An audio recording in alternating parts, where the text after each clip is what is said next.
Bonjour à tous et bienvenue sur notre vidéo dédiée à la formation et aux examens des conducteurs routiers de marchandises. Aujourd'hui, on va voir ensemble une procédure essentielle que tout conducteur doit maîtriser, les vérifications avant et après un trajet dans le cadre du métier.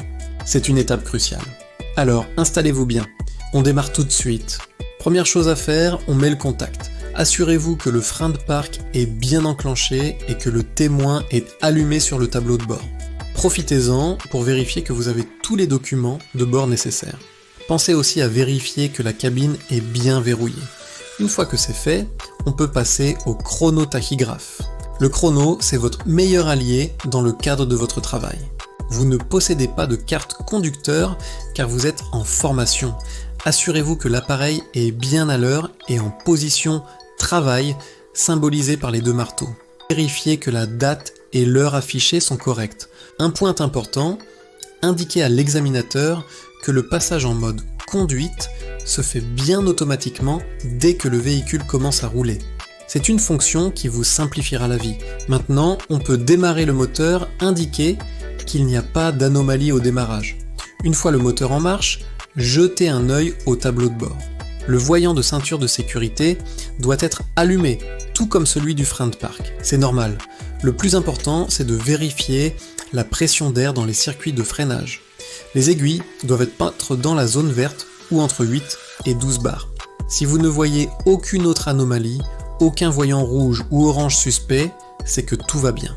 On passe ensuite au réglage du poste de conduite. C'est votre confort, mais aussi votre sécurité. Réglez d'abord votre siège pour avoir une position de conduite optimale. Ensuite, ajustez la hauteur et la profondeur du volant. N'oubliez pas les rétroviseurs.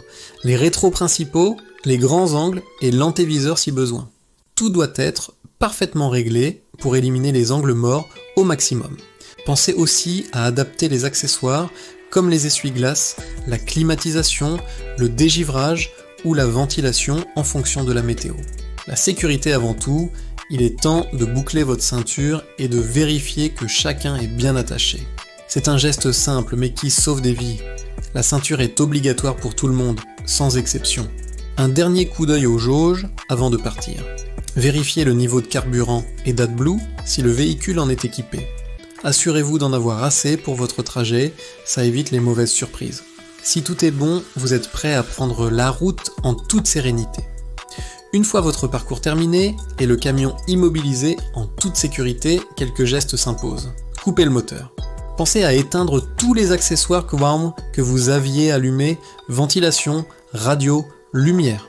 Sur le chronotachygraphe, basculez le sélecteur d'activité en position repos, le symbole du lit. C'est la procédure standard pour bien terminer votre service. Voilà, vous connaissez maintenant toutes les étapes clés avant de démarrer et après avoir terminé votre journée.